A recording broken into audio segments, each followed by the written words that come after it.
નમો અરિહંતાણમ. એક પ્રશ્ન બધાને થતો હોય છે કે શ્રી નવકાર મહામંત્રને ગણનારો દુઃખી કેમ ન થાય? એનો ઉત્તર એ છે કે દુઃખ એ ખોટી સમજણમાંથી ઉપજે છે. શ્રી નવકાર મહામંત્રના સ્મરણથી સાચી સમજ આવે છે, સદબુદ્ધિ જાગે છે, વૈર વૃત્તિ નાશ પામે છે, સંતોષરૂપી સુખ ઉપજે છે. પોતાના કરેલા કર્મો જ પોતાને દુઃખ આપે એ વાત નક્કી થઈ જવાથી પછી શ્રી નવકાર મંત્રને ગણનારો બહારના ખરાબ નિમિત્તોથી અગર બહારની પ્રતિકૂળ પરિસ્થિતિથી દુઃખી થતો નથી, થઈ શકતો નથી, પણ આ બહાને કર્મનો ભાર હળવો થાય છે અને શ્રી નવકાર મંત્રનો જાપ વધુ ને વધુ કરવાની તક મળી એમ જાણીને નવકાર ગણનાર રાજી થાય છે. નવકાર ગણતી વખતે એમ વિચારવું કે ચારિત્રના ધારકોને અર્થાત પંચ પરમેષ્ઠીઓને નમીએ છીએ. શ્રી નવકાર મહામંત્ર એ મારા સમ્યક દર્શનને નિર્મળ કરી રહ્યું છે અને કરેમી ભંતેની પ્રતિજ્ઞાથી હું જે સામાયિક કરું છું તે મારા ચારિત્ર ગુણની શુદ્ધિ કરે છે. માળા ગણવા પહેલા અને માળા ગણી લીધા પછી અંતે પણ આ ભાવના જરૂર જતાવવાની કહી છે. નવકાર ગણવાથી 54,000 સાગરોપમ જેટલા પાપ નાશ પામે. પણ કઈ રીતે? જુઓ, નવકારમાં 7 સ્વરો છે: અ, આ, ઈ, ઉ, ઉ, એ, ઓ.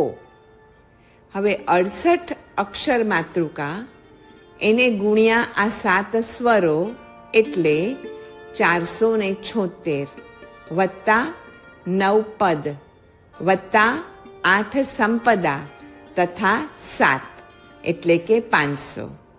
તો 500 ગુણ્યા 108 એટલે 54,000 સાગરોપમ જેટલું પાપ નાશ થાય.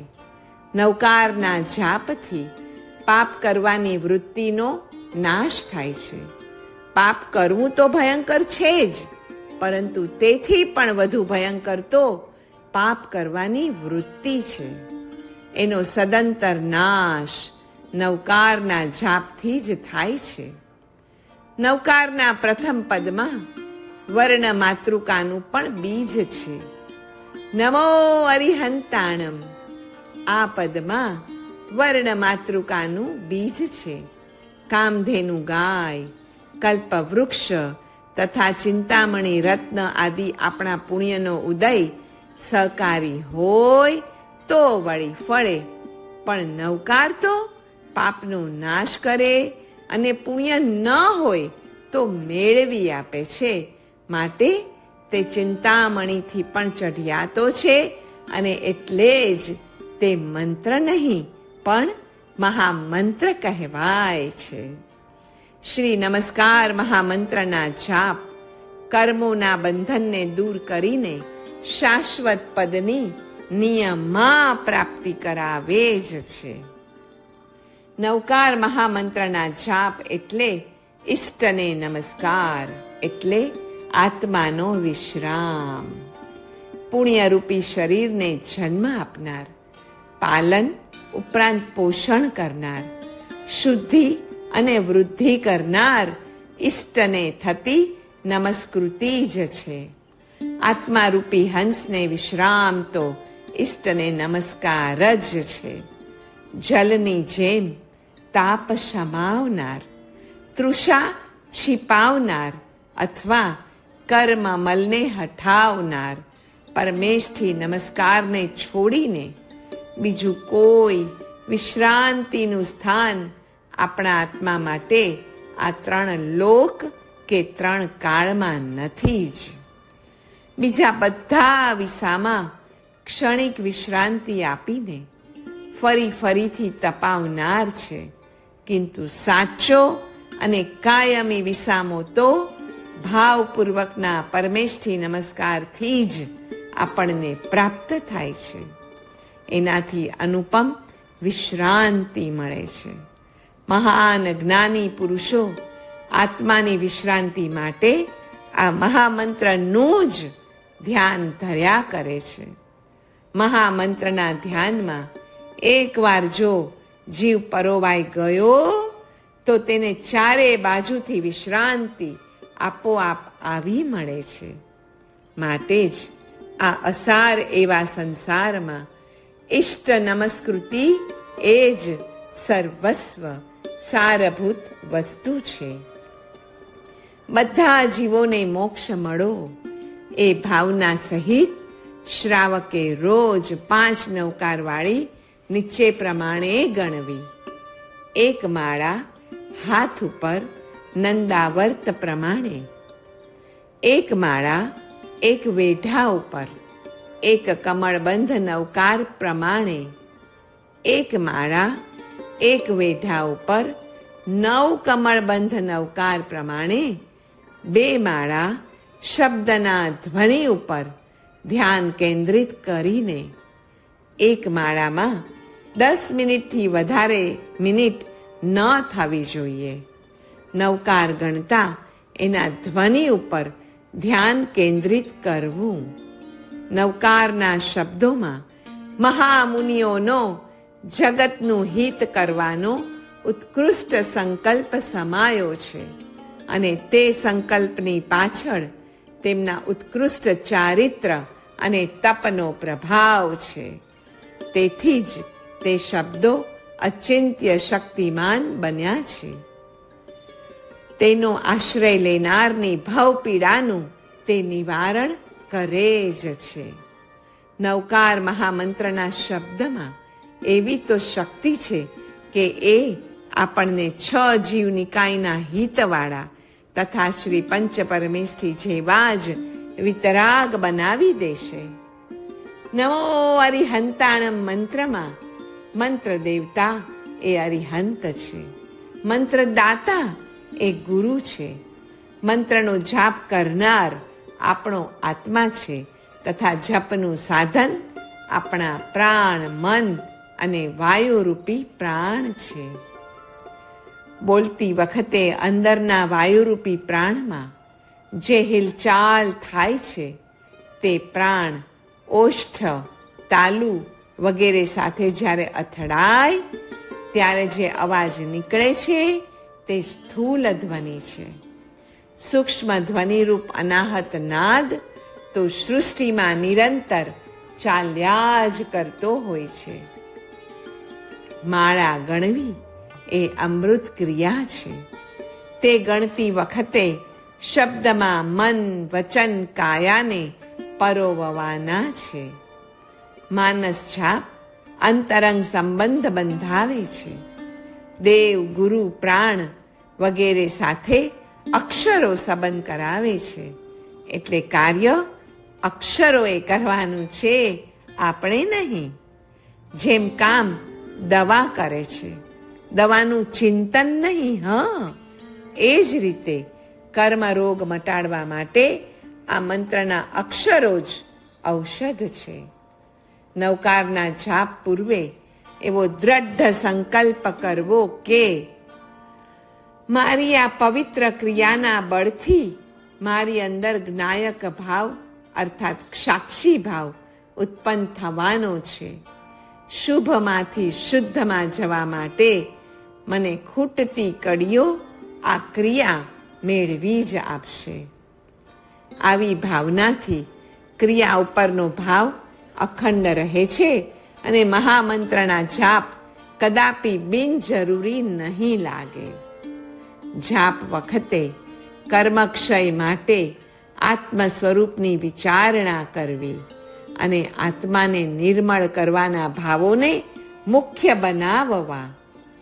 શ્રી નમસ્કાર મહામંત્રના જાપની કોઈ પણ ક્રિયા ઉપયોગપૂર્વક, રસપૂર્વક અને ઈચ્છાપૂર્વક કરવી જોઈએ.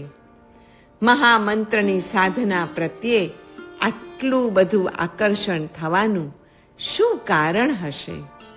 એનો ટૂંકમાં ઉત્તર એટલો જ છે કે એવી સુદૃઢ શ્રદ્ધા જૈન કુળમાં જન્મેલાઓને વારસાગત મળેલી છે કે પ્રાણ વિના હજુ ચલાવી શકાય, કિંતુ મહામંત્ર શ્રી નવકાર વિના મને ન જ ચાલી શકે.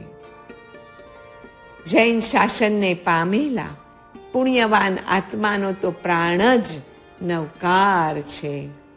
જન્મતા જ મરતા, ઉઠતા, બેસતા, જાગતા, ખાતા, પીતા, સુખમાં કે દુઃખમાં, ત્યાગમાં કે ભોગમાં, સૌ કોઈ સમ્યક દ્રષ્ટિ જીવને ચિત્તની સમાધિ માટે શ્રી નમસ્કાર મહામંત્રની જ જરૂર પડે છે. તે જ સૌથી મોટું ધન છે.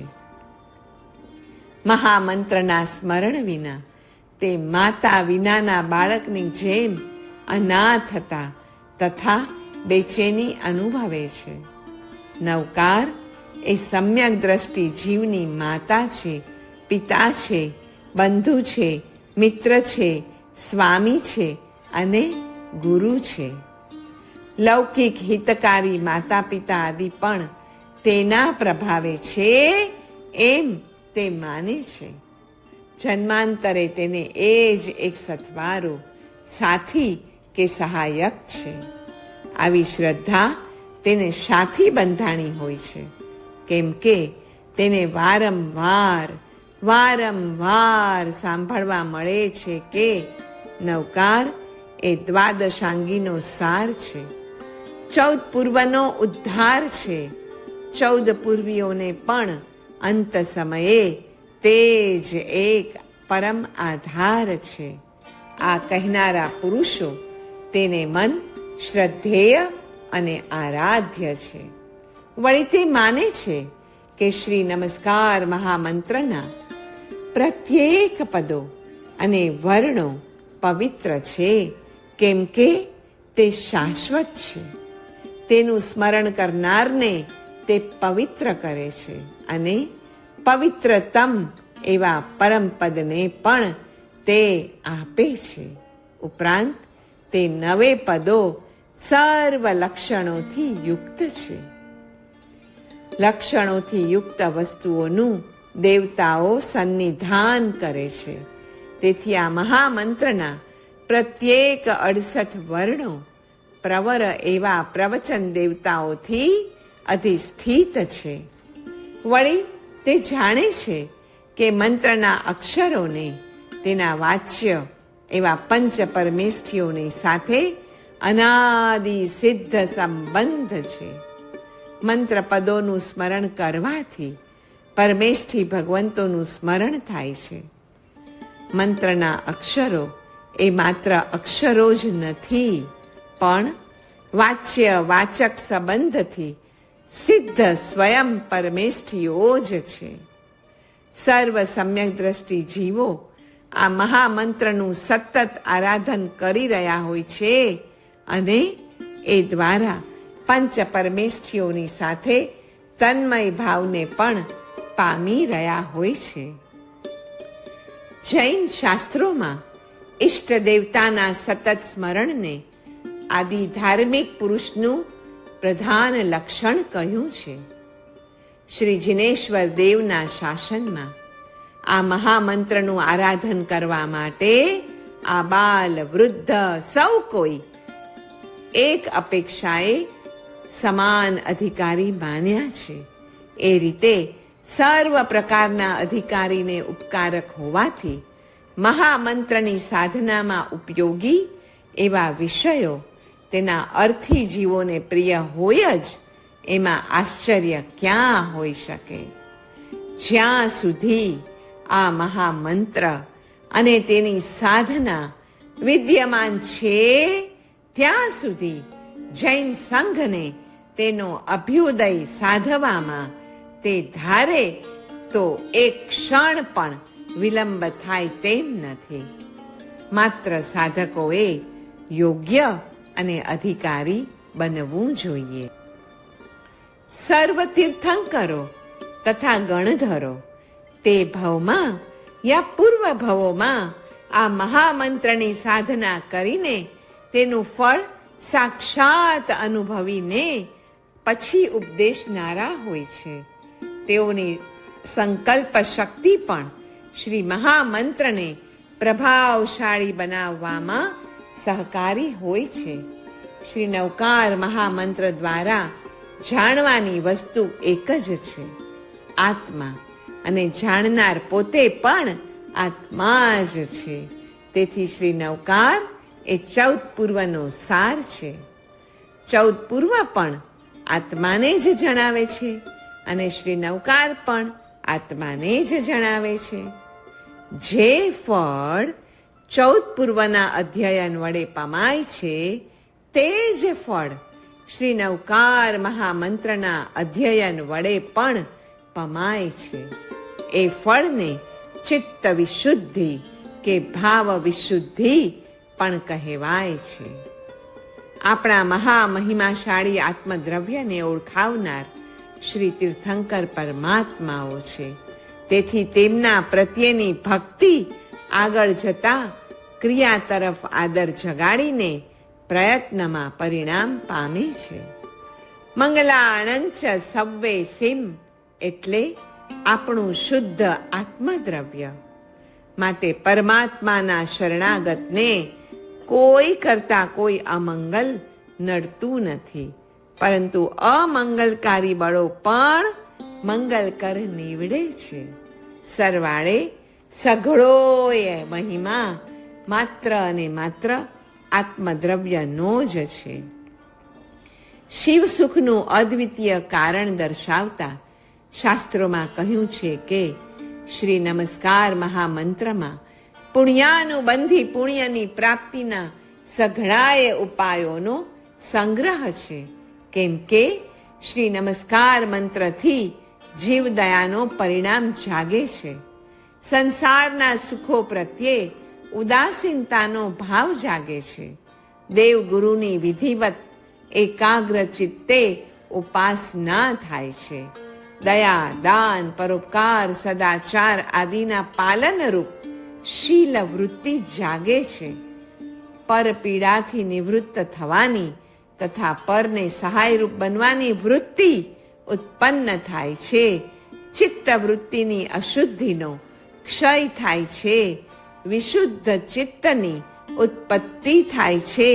વળી વિશુદ્ધ ચિત્તમાં આત્મજ્ઞાનનું પ્રતિબિંબ પડે છે અને આત્મજ્ઞાન એ મોહક્ષયનું કારણ બનીને પ્રાંતે મોક્ષ સુખ અપાવે જ છે.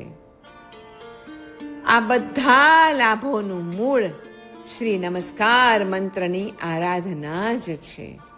આથી શ્રી નવકાર મંત્રની આરાધનાને શાસ્ત્રોમાં શિવ સુખનું અદ્વિતીય કારણ માન્યું છે.